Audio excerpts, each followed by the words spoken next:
उल्हासनगरमध्ये शिवसेना उद्धव बाळासाहेब ठाकरे पक्षाकडून मशाल मोर्चा काढण्यात आलाय।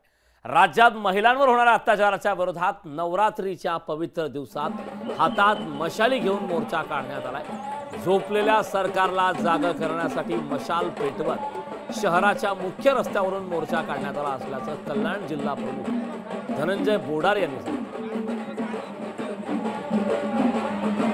याचा आढावा घेतला आमचे प्रतिनिधी किरण तेलकोटे।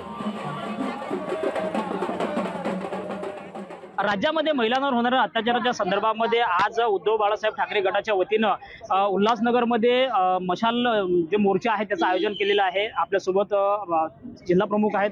सर, काय यामागचा उद्देश आहे, काय सांगताल या संदर्भामध्ये आपण? अंधार मशाल पेटल्यानंतर अंधार जातो आणि प्रकाश येतो। या महाराष्ट्रामध्ये सर्व आघाडीवर अंधार आहे। अराजकता माजलेली, गुन्हेगारी वाढलेली आहे आणि त्याचा परिणाम म्हणून महिलांवर अत्याचार होत आहेत।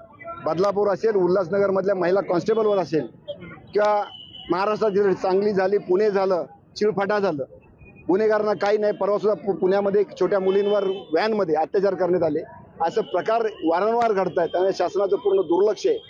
शासन या ठिकाणी कायदा आणि सुव्यवस्था ठेवण्यासाठी एक असफल झालेली आहे। मशाल पेटवलेली आहे, काय मशाल सांगितलं ना, हा अंधार जाऊन प्रकाश पडणार आहे आणि झोपलेल्या शासनाला जागा करण्यासाठी एक चटकेची मशाल आहे। महिलांवरती जे अन्याय जे आहेत ते महाराष्ट्रामध्ये वाढत आहेत आणि हा नवरात्र उत्सव जो आहे तो सुरू आहे आणि ह्या महिलांवर होणाऱ्या अत्याचाराच्या विरोधामध्ये आज उद्धव बाळासाहेब ठाकरे गटाच्या वतीनं मोर्चा जो आहे तो आयोजन केलेला आहे। किरण तेलकोटे, लोकशाही मराठी, उल्हासनगर।